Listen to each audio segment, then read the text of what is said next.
My sister said I owed her money because I didn't stop her teen pregnancy. Her custody hearing was enlightening. Let me explain how we got here. When Bridget was 15, she started dating Austin, a 19-year-old who worked at the auto shop. I was 18 and trying to survive my first semester of community college while working at Target. Mom had made it clear my job was to keep an eye on Bridget while she worked double shifts at the hospital. I knew something was happening, the sneaking out, the lie about study groups, the way she'd hide her phone. I confronted her twice. Both times she screamed that I wasn't her mother and needed to mind my own business. When I told Mom, she said Bridget was just being a teenager and I was overreacting. 6 months later, Bridget was pregnant. Austin disappeared the moment she told him. Mom cried for 3 days straight, then went into fix-it mode. Bridget would keep the baby, we'd all help raise it, and everything would work out. My nephew Theo was born when Bridget was 16. For the first year, Mom and I basically raised him while Bridget finished high school. She'd come home, complain about being tired, then disappear to her room while I changed diapers at 2 a.m. I put my college plans on hold completely. When Bridget turned 18, she moved out with a boyfriend named Carson. Within 3 months, Child Protective Services had been called twice. Neighbors reported Theo crying for hours alone. Carson had a drug problem nobody knew about. I got emergency custody temporarily. Bridget blamed everyone but herself. It was Carson's fault. It was the neighbor's fault. It was my fault for not stopping her from getting pregnant in the first place. That last part threw me. You heard me, she snapped. You knew I was seeing Austin. You could have told Mom earlier. Now look at my life. This is your fault, and you owe me for ruining everything. The custody hearing was last week. Bridget showed up in a tight dress and too much makeup. She had a new lawyer who painted me as a controlling sister who'd stolen her child out of jealousy. Then the judge asked Bridget basic questions. What's Theo's pediatrician's name? She didn't know. What medications is he on for his asthma? She guessed wrong. What's his preschool teacher called? Blank stare. The judge asked me the same questions. I answered every single one, plus details about his food allergies, his fear of dogs, his favorite bedtime story. I pulled out a folder with his medical records, report cards, and every doctor's appointment I'd attended over the past 8 months. Bridget's lawyer tried to argue that I'd kept her away from her son. I presented text messages, dozens of them, me asking if she wanted to visit, her saying she was busy or tired or dealing with stuff. In 8 months, she'd seen Theo exactly 4 times. The breaking point came when the judge asked Bridget what she wanted. She launched into this speech about how much she loved Theo, how she deserved another chance. Then she said if I really cared about her and Theo, I'd give her money to get a better apartment and help with childcare costs. Because I was working full-time anyway, and I didn't have any kids of my own to worry about. Besides, she added, I owed her for not preventing this whole situation years ago. The judge removed his glasses and stared at her for a long moment. Then he turned to me and asked if I wanted to pursue permanent custody. I said yes. He granted it on the spot. Bridget started crying and screaming that this was unfair, that I was stealing her baby. Bridget's lawyer called me this morning. Bridget wants to negotiate visitation rights, but only if I agree to provide her with monthly financial support. She's calculated that I owe her approximately $19,000 for emotional damages and lost opportunities due to becoming a teen mother. I told him I'd think about it and hung up. But here's what he doesn't know. Last week, I found something while cleaning out Bridget's old room. Text messages she'd printed out years ago. Between her and 3 different guys, all around the time she got pregnant. Based on the dates, I'm not entirely sure Austin is actually Theo's father. The printed texts were in a shoebox under her old bed, buried beneath yearbooks and dried corsages from dances she'd snuck out to attend. I'd only found them because Mom asked me to clear out the room. She wanted to turn it into a home office, like erasing Bridget from the house would somehow erase the chaos she'd left behind. I sat on the floor reading those messages for 2 hours. My hands shook the entire time. The first conversation was with Austin, dated March 14th. Sweet and flirty, the kind of texts a teenage girl saves because they make her feel special. But then there were messages with someone named Griffin, dated March 19th through April 2nd, much more explicit. He talked about sneaking into her window, about times when Mom and I were both at work. The third set was with a guy named Colton. Those started March 8th and went through March 28th. In one message, Bridget told him she loved him. In another, she sent a photo I really hoped didn't still exist anywhere. Based on the timeline, she'd been seeing all 3 of them within the same month. Theo was born December 3rd. I did the math backward. Conception would have been early March. I took photos of every message with my phone. Then I put the papers back exactly where I found them. I didn't tell Mom. I didn't tell anyone. I just sat with this knowledge trying to figure out what it meant and what I should do with it. Austin had never asked for a paternity test. Nobody had. He'd simply vanished the moment Bridget told him, and we'd all assumed that confirmed his guilt. But what if he'd run because he genuinely didn't think Theo was his? What if he'd done his own math and realized the timing didn't quite add up? The lawyer called again 2 days later. Bridget had apparently increased her demands. Now she wanted $25,000 upfront plus $800 monthly child support payments. To me, for her child. That I was raising. The logic was dizzying. I need to know something, I said to the lawyer. His name was Vincent Heller, and he had the kind of smooth voice that probably worked well in courtrooms. Has Bridget ever mentioned the possibility that Austin might not be Theo's biological father? Silence on the other end. Then, excuse me? I'm asking if there's any chance she's aware that paternity could be in question. More silence. Why would you ask that? Because I have reason to believe it might be relevant to this case. He cleared his throat. That's a serious allegation. Do you have evidence? I might. I'd like to know if Bridget has ever discussed this with you. He said he'd have to speak with his client and get back to me. He didn't sound nearly as confident anymore. I hung up feeling both relieved and terrified. I'd just opened a door I couldn't close. That night, Theo asked me why his mom didn't live with us anymore. He was 4 years old, sitting at the kitchen table with chicken nuggets shaped like dinosaurs on his plate. His big brown eyes looked up at me with such trust it physically hurt. Your mom loves you very much, I said carefully. But right now she's figuring some things out. You're staying with me for a while so you can go to your school and see your friends and have all your stuff in one place. Will she come back? I don't know, buddy. He nodded and went back to his nuggets, apparently satisfied with that answer. Kids are resilient in ways that break your heart. He'd already learned not to expect too much from the adults in his life. Mom came over for dinner that Friday. She looked exhausted, like she'd aged 10 years in the past too. The guilt of how we'd raised Bridget hung between us like smoke. We'd been too lenient when we should have been firm, too busy when we should have been present, too willing to believe everything would just work itself out. I need to tell you something, I said after Theo went to bed, about Bridget. I told her about the texts, about the 3 different guys, about the timeline that didn't quite add up. Mom's face went pale, then red, then pale again. When I finished, she just sat there staring at her hands. Does Austin know? She finally asked. I don't think so. Nobody knows except me. And now you. And now Bridget's lawyer, Mom said. Once you mentioned it to him. She was right. I'd just weaponized information that could blow apart whatever fragile story Bridget had built her life around. Part of me felt guilty. The other part felt like truth needed to matter at some point. The lawyer called back Monday morning. He said Bridget denied everything, claimed I was making up lies to keep her away from her son. She said those texts were old, from before she'd even met Austin, that I'd misread the dates. She accused me of trying to destroy her reputation because I was jealous of her youth and fertility. That last part actually made me laugh. Jealous of a 21-year-old with no job, no custody of her child, and a history of terrible decisions? Sure. But I told Vincent I wanted a paternity test. For everyone's peace of mind. If Austin was Theo's father, then fine. We'd proceed as we'd been proceeding. But if he wasn't, then this entire narrative Bridget had built needed to be re-examined. Including the part where I supposedly owed her money for failing to prevent a pregnancy with a man who might not even be the father. Vincent said he'd discuss it with his client. He called back 3 hours later. Bridget refused. She said a paternity test was invasive and unnecessary and would traumatize Theo. She threatened to file a complaint against me for harassment. I contacted my own lawyer. Her name was Patricia Walsh, and she'd helped me navigate the emergency custody situation. She had short gray hair and glasses that sat on a chain around her neck, and she didn't take nonsense from anyone. Can we compel a paternity test? I asked. She thought about it. Given the circumstances, possibly. The custody arrangement is still being finalized. Questions of paternity are relevant to long-term planning, medical history, potential child support obligations. If you file the request properly, a judge might grant it. What are the chances Bridget fights it? Patricia smiled grimly. 100%. But the harder she fights it, the more suspicious it looks. We filed the motion that afternoon. I felt like I was dropping a bomb on my own family, but I couldn't unsee what I'd seen. Those texts existed. Those dates existed. Theo deserved to know the truth about where he came from, even if that truth was complicated. Bridget showed up at my apartment 2 days later. She was screaming before I even got the door fully open. How dare you? How dare you question me like this? You're trying to ruin my life. You've always been jealous of me, always wanted to tear me down. I stood in the doorway and let her yell. Theo was at preschool, thank God. When she finally ran out of steam, I said quietly, I'm not trying to ruin anything. I'm trying to find the truth. The truth? She spat. The truth is you're a bitter, lonely woman who can't stand that I have a child and you don't. I have your child, I reminded her, because you couldn't take care of him. That shut her up for a second. Then her face crumpled and she started crying. Big, gasping sobs that sounded almost theatrical. Please, she begged, please don't do this. You don't understand what you're doing. Then explain it to me. She looked up at me with mascara running down her cheeks. If Austin isn't Theo's father, everything falls apart. Everything. I'll have to find the real father. And what if he wants custody? What if he takes Theo away from both of us? That's not how it works, I said. But I was less certain than I sounded. Please, she whispered again. Just drop it. I'll stop asking for money. I'll sign whatever you want. Just don't make me do this test. For a moment, I almost felt sorry for her. She looked so young standing there, so lost and scared. But then I remembered all the nights I'd spent in the hospital with Theo while she was out with Carson. All the times she'd promised to show up and didn't. All the ways she'd already failed this child. I can't, I said. I'm sorry, but I can't. She left without another word. I closed the door and leaned against it, wondering if I'd just made everything better or infinitely worse. The court hearing for the paternity test request was scheduled for 3 weeks later. In the meantime, life continued its strange new normal. I'd wake up at 6 a.m., get Theo ready for preschool, drop him off, head to work at Target where I'd been promoted to shift supervisor, pick him up at 3 p.m., make dinner, do the bath and bedtime routine, then collapse. On weekends, we'd go to the park or the library or the children's museum. He loved the dinosaur exhibit. Mom came over most Sundays. She'd bring groceries and help with laundry and play with Theo while I caught up on bills and paperwork. We didn't talk much about Bridget anymore.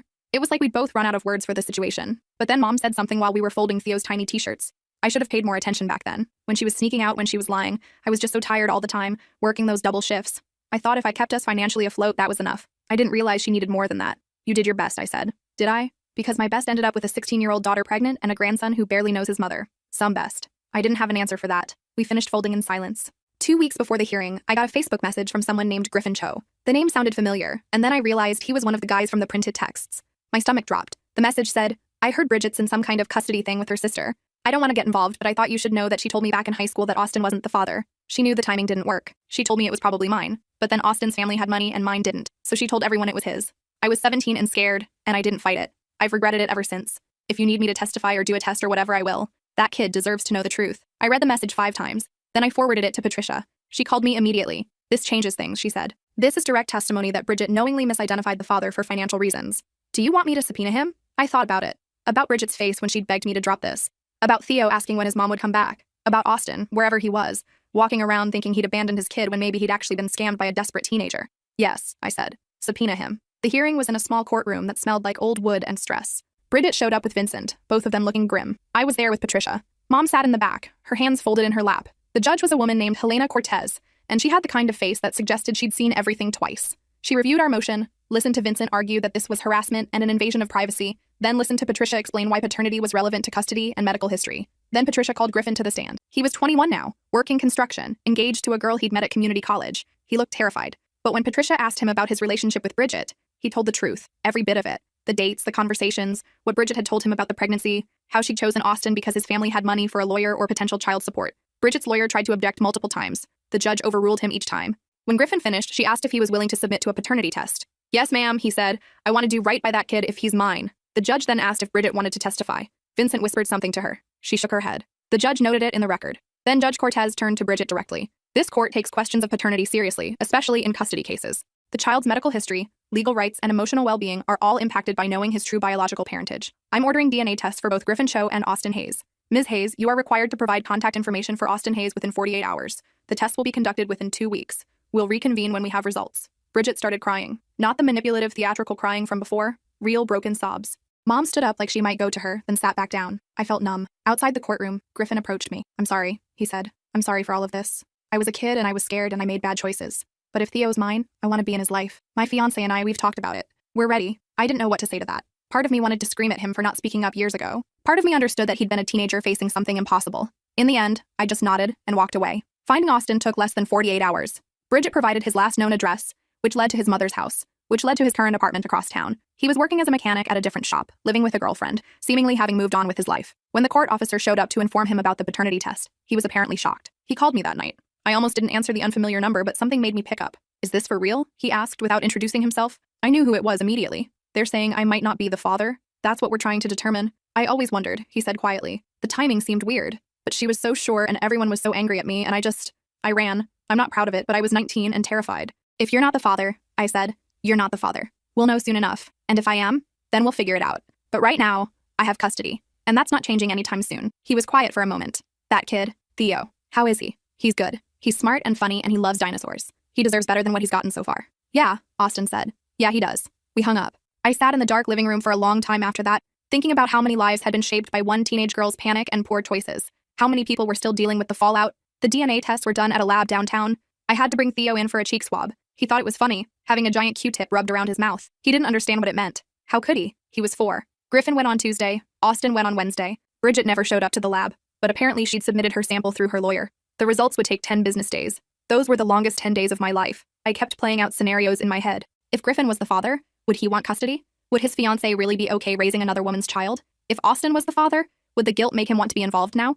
Or would he run again? And what about Theo? How would we explain any of this to him? How do you tell a 4-year-old that his entire origin story might be a lie? Mom called every day during that waiting period. "How are you holding up?" she'd ask. Like she didn't already know the answer. I was barely holding up at all. I was going through the motions, taking care of Theo, going to work, but inside I felt like I was standing on the edge of something and one wrong move would send me tumbling. Bridget didn't call, didn't text, didn't show up. She'd gone completely silent. I wondered if she already knew the answer and was just waiting for the rest of us to catch up. On day 9, Patricia called. "The results are in. We're meeting tomorrow at 10 a.m. in Judge Cortez's chambers. You should probably prepare yourself." "For what?" I asked. "For whatever comes next," she said. I dropped Theo off at Mom's house that morning. He hugged me extra tight, like he could sense something was different. Kids always know. They can feel the tension in the air even when you try to hide it. The judge's chambers were smaller than I expected. Just a desk and some chairs and law books lining the walls. Judge Cortez sat behind the desk with the results in a manila envelope. Bridget was there with Vincent. Austin was there with a court-appointed lawyer he'd apparently hired last minute. Griffin was there with his fiancée, a small woman named Penny who kept her hand on his knee. Patricia sat next to me. The judge opened the envelope. She looked at the results for a long moment before speaking. The DNA analysis conclusively excludes Austin Hayes as the biological father of Theo Hayes. However, it confirms with 99.9% certainty that Griffin Cho is the biological father. The room erupted.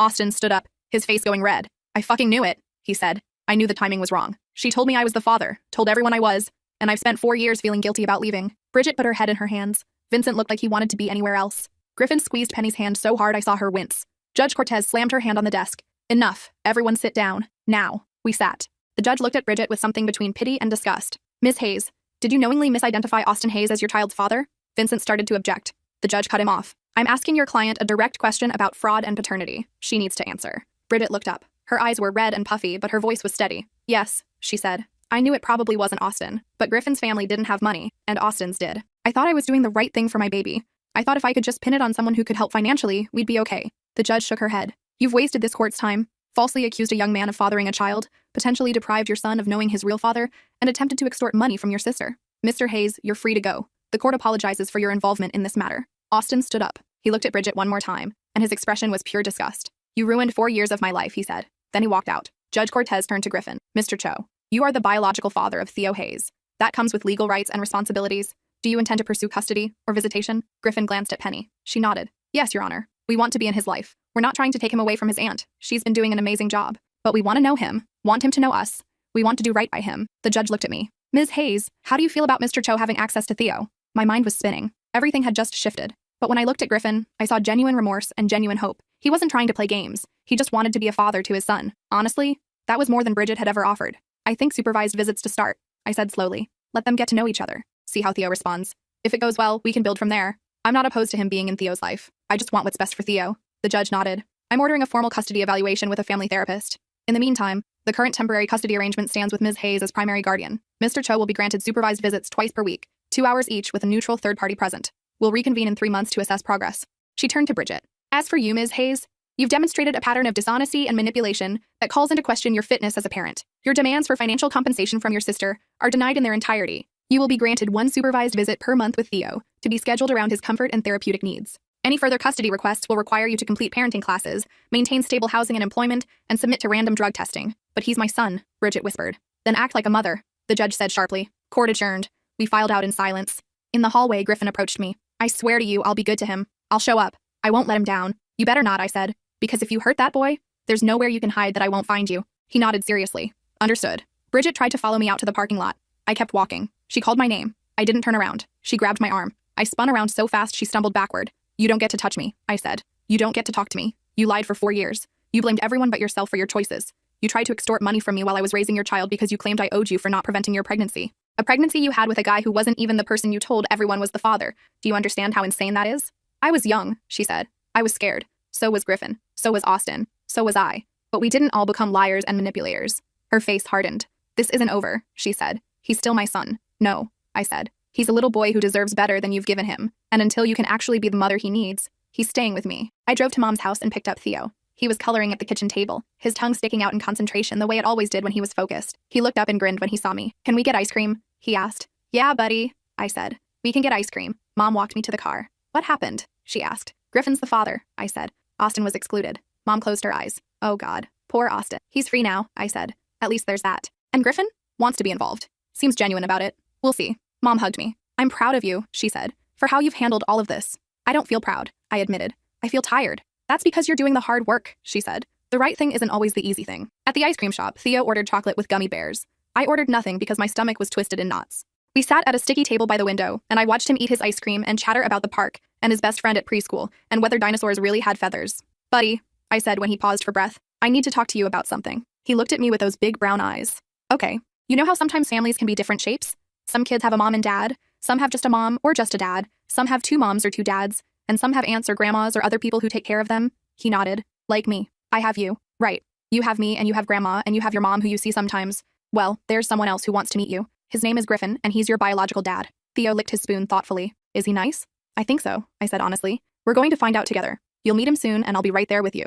Okay, Theo said, and went back to his ice cream. Kids really are resilient in ways that break your heart. The first visit with Griffin was scheduled for the following Tuesday at a family therapy center. The room was painted in soft colors and had toys scattered around, trying hard to look less clinical than it was. Griffin showed up 15 minutes early with Penny. They both looked nervous. Theo clung to my leg when they walked in. The therapist, a woman named Dr. Nina Patel, gently encouraged him to show Griffin his favorite dinosaur toy. Slowly, carefully, Theo warmed up. By the end of the 2 hours, he was explaining the difference between a T-Rex and an Allosaurus, while Griffin listened like it was the most important lecture he'd ever heard. That went better than I expected, Dr. Patel said after they left. Theo seems open to building a relationship. How do you feel about it? Terrified, I admitted, but hopeful, I think. The visits continued twice a week. Each time, Theo came back happy, talking about the things Griffin had shown him or the stories he told. Griffin was learning Theo's favorite foods, his bedtime routine, the songs he liked. He was putting in the work. Meanwhile, Bridget showed up to exactly one of her monthly visits. She brought a cheap toy from the dollar store and spent most of the hour on her phone. Theo asked me later why Mom seemed sad. I told him she was working through some grown-up stuff and it wasn't his fault. 3 months passed. The custody evaluation report came back recommending that I retain primary custody with expanded visitation for Griffin.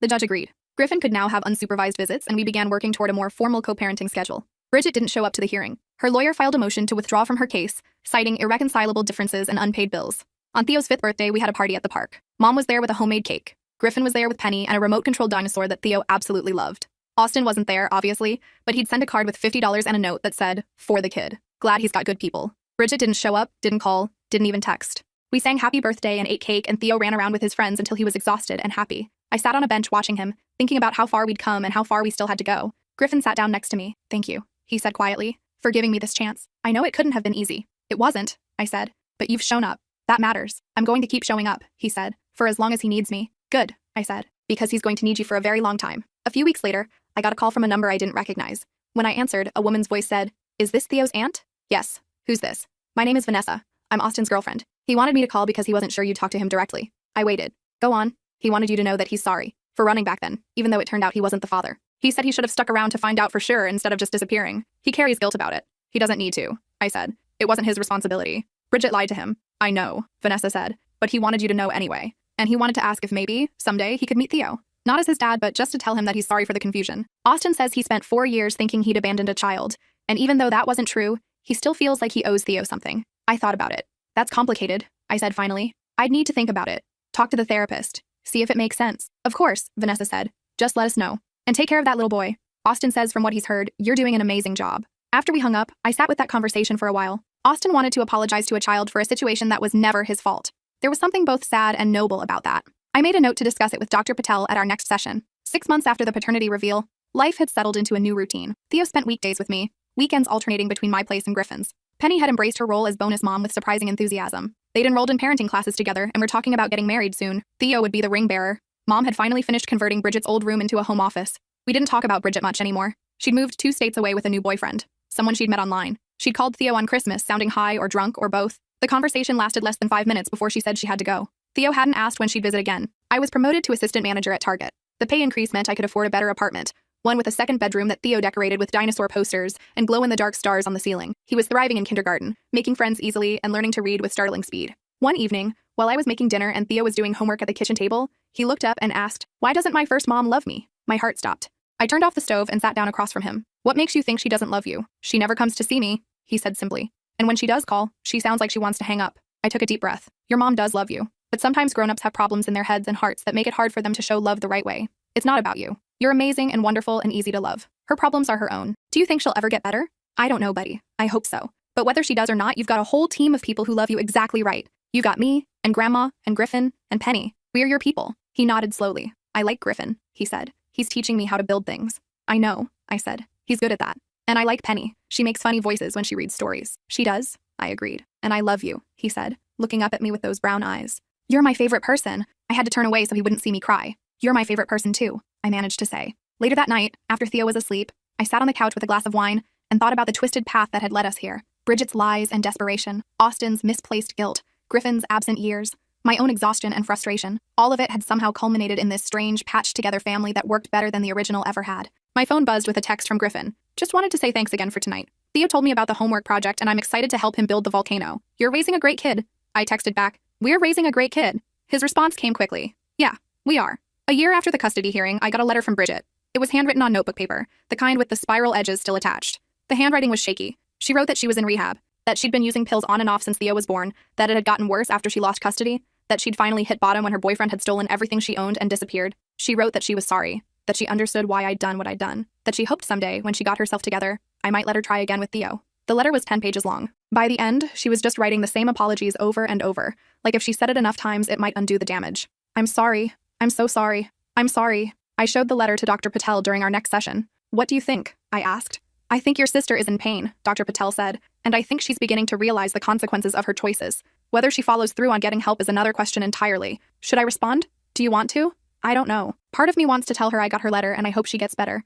Part of me never wants to speak to her again. Both of those feelings can be true," Dr. Patel said. "You don't have to decide right now." I put the letter in a drawer and didn't think about it for 2 weeks. Then I pulled it out and wrote a short response. "I'm glad you're getting help. Keep going. Theo asks about you sometimes. When you're ready and when you've proven you're stable, maybe we can talk about visits. But you have to do the work first. No more excuses." I mailed it before I could change my mind. 3 months later, Bridget called from a sober living facility. She sounded different, clearer. She said she was working a program, going to meetings, seeing a therapist. She said she'd been diagnosed with bipolar disorder and ADHD. That medication was helping, that she was understanding herself better. "Can I see him?" she asked. "Not alone, just supervised. I just want to tell him I'm sorry and that I'm trying to get better." I told her I'd think about it. I talked to Dr. Patel. I talked to Griffin. I talked to Mom. Everyone had opinions, but ultimately the decision was mine. I was Theo's guardian. I got to decide who had access to him. Finally, I asked Theo. Your mom called. She's getting help for some problems she's been having. She wants to see you. How do you feel about that? He was quiet for a long time. Will you be there? He finally asked. Yes. I'll be right there the whole time. Okay then, he said. I guess I want to see her too. The visit was arranged for a Saturday afternoon at the therapy center.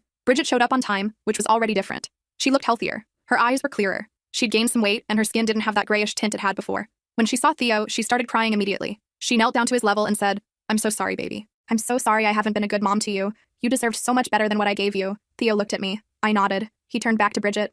It's okay, he said quietly. Auntie says you were sick. Are you better now? I'm working on it, Bridget said. Every single day I'm working on it. They talked for an hour. Bridget asked about school and friends and dinosaurs. Theo showed her a drawing he'd made. She told him she was proud of him. When the visit ended, Bridget hugged him carefully, like she was afraid he might break. Can I see you again? She asked him. If you keep getting better, Theo said. I will, she promised. I promise I will. After she left, Dr. Patel asked Theo how he felt. He thought about it. I think she was telling the truth, he said, about trying to get better. What makes you think that? Dr. Patel asked. Because she looked at me this time, Theo said. Before, she always looked at her phone or at the door or anywhere but me. This time she looked at me. Kids notice everything. Bridget kept showing up. Every 2 weeks at first, then every week. She brought small gifts, nothing expensive, just things that showed she was paying attention. A book about dinosaurs, a puzzle with his favorite character, a drawing she'd made in her art therapy class. Slowly, carefully, she was building something that looked almost like a relationship with her son. I was cautiously optimistic, but I also kept my guard up. People could relapse. People could disappoint you. I'd learned that lesson thoroughly. One Saturday, 6 months after Bridget had first called from the sober living facility, she asked if she could take Theo to the park, just for an hour, with me supervising from nearby. I asked Dr. Patel if she thought it was too soon. Dr. Patel said, you'll know if it feels right. Trust your instincts. My instincts said yes, so I agreed. We went to the park together. Bridget pushed Theo on the swings. She helped him across the monkey bars. She sat with him in the sandbox and built a castle while I watched from a bench. She looked almost like a normal mom doing normal mom things. It was surreal. When the hour was up, Theo ran over to me. That was fun, he said. Can mom come next time too? Mom, not Bridget. Mom. I looked at my sister, saw hope and fear warring on her face. Maybe, I said. We'll see. That evening, after Theo was in bed, Bridget asked if we could talk. We sat on my porch in the gathering darkness. She lit a cigarette, then put it out when she saw my expression. Sorry, she said. Still working on that one. I wanted to thank you, she said, for not giving up on me completely, for letting me try again. I didn't do it for you, I said honestly. I did it for Theo. He deserves the chance to know his mother if she can be the person he needs. I know, Bridget said, and I'm trying to be that person. I'm really trying. Keep trying, I said. That's all I ask. She nodded. There's something else I need to say. About the money thing. About me saying you owed me. That was insane. I was looking for someone to blame for my life instead of taking responsibility. You didn't owe me anything. You never did. In fact, I owe you everything. You saved Theo. You gave him stability and love and everything I couldn't. I'll spend the rest of my life trying to make up for what I put you through. I didn't know what to say to that, so I just nodded. We sat in silence for a while. Then Bridget said, Did you ever think our lives would turn out like this? No, I said. When we were kids, I thought you'd be the successful one. You were always so confident, so sure of yourself. I was faking it, she said. I've been faking it my whole life. I never knew what I was doing. I just pretended and hoped no one would notice. We all notice eventually, I said. Yeah, she said. Yeah, we do. 2 years after the paternity results came back, life looked completely different. Griffin and Penny had gotten married, and Theo had indeed been their ring bearer. He took the job very seriously, practicing his walk down the aisle for weeks beforehand. Bridget had been invited to the wedding and had shown up sober, dressed appropriately, and had even helped wrangle the other kids during the reception. She'd completed the rehab program and moved into her own apartment. She had a job at a craft store and was taking online classes in early childhood education. She saw Theo twice a week now,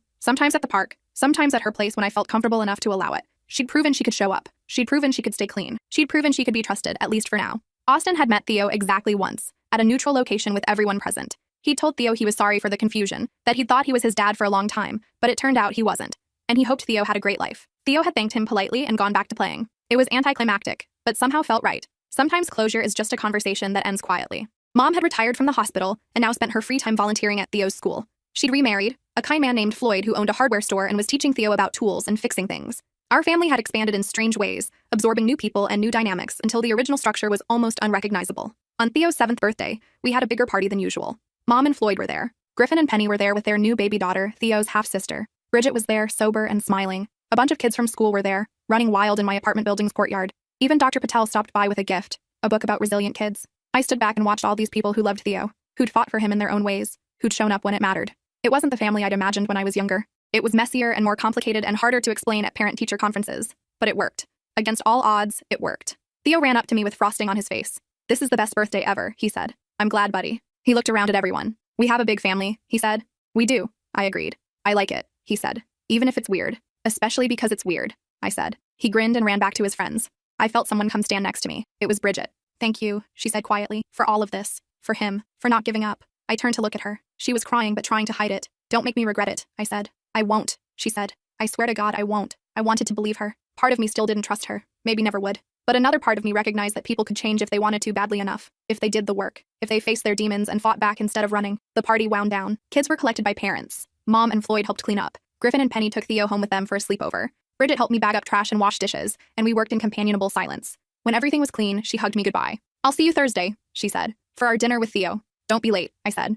I won't be, she promised. After she left, I sat on my couch in the quiet apartment and thought about how far we'd all come. From those first terrifying days of Theo crying alone in an apartment with Carson, to this messy, functional, chosen family we'd built. From accusations and anger and paternity tests to birthday parties and shared custody and careful trust. I thought about that custody hearing, about Bridget saying I owed her money for not preventing her pregnancy, about the judge's face when the DNA results came back, about Austin walking out, about Griffin stepping up, about all the ways this could have gone wrong, and the small miracle that it had somehow gone right. My phone buzzed. A text from Theo, sent from Penny's phone. Good night, Auntie. I love you to the moon and back and dinosaurs forever. I texted back, love you more than all the dinosaurs that ever existed. 3 dots appeared then. That's a lot. Yes, I typed. Yes, it is. I put my phone down and closed my eyes. Tomorrow I'd wake up and go to work and pick Theo up from Griffin's and make dinner and help with homework and do the whole routine again. The day after that, I'd do it again, and again, and again. Because that's what love looks like. Not grand gestures or perfect moments, but showing up day after day, choosing to do the hard work of caring for someone. Bridget was learning that lesson. Griffin had learned it. Even Austin, in his own way, had learned something about accountability and making amends. We'd all been changed by this strange journey that started with a lie and ended with something that looked almost like truth. I didn't know what the future held. Maybe Bridget would relapse. Maybe Griffin would get overwhelmed. Maybe new complications would arise that I couldn't predict. But for now, in this moment, we were okay. Theo was okay. And that was enough. That night, I dreamed about Theo as a teenager, then as a young man, graduating and getting his first job and building his own life. I dreamed about him looking back on all of this and understanding that love isn't about perfection. It's about people trying their best, messing up, and trying again. It's about building families from whatever materials you have, even if those materials are damaged and imperfect. I dreamed about him knowing, deeply and truly, that he was wanted, that he mattered, that a whole collection of flawed humans had fought to give him the life he deserved. When I woke up the next morning, sun streaming through the windows, I felt something close to peace. Not the absence of problems, but the presence of hope. The belief that we could keep doing this, keep showing up, keep choosing each other despite everything. My phone rang. It was Bridget. I'm at my 6-month chip ceremony, she said. I wanted you to know. 6 months completely sober. The longest I've ever made it. I'm proud of you, I said. And I meant it. Thank you, she said, for believing I could get here. You did the work, I reminded her. Not me, but you gave me the chance to do it, she said. You could have cut me off completely. You could have told me I'd never see Theo again. Instead, you made me prove I could change. That's the greatest gift anyone's ever given me. After we hung up, I got ready for the day. Made coffee, checked my work schedule, texted Griffin about pickup times. All the mundane details of a life that had once felt impossible and now felt manageable. At work, I was training a new employee, a young woman named Kelly who reminded me a bit of Bridget at that age, confident on the outside, uncertain underneath. During her lunch break, she mentioned her little brother, how she was basically raising him because their mom worked so much. That's hard, I said. Yeah, Kelly said, but someone has to do it, you know? Can't just let him fend for himself. No, I agreed. You can't. She looked at me curiously. You ever deal with something like that? Something like that, I said. How'd you handle it? I thought about everything. The emergency custody hearing, the paternity tests, the supervised visits, the slow, careful rebuilding of trust, the way Theo had looked at me last night and said this was the best birthday ever. One day at a time, I said finally. You just handle it one day at a time. Kelly nodded like that made sense. Then she went back to work, and so did I. And life continued its forward motion. That evening, I picked Theo up from Griffin's house.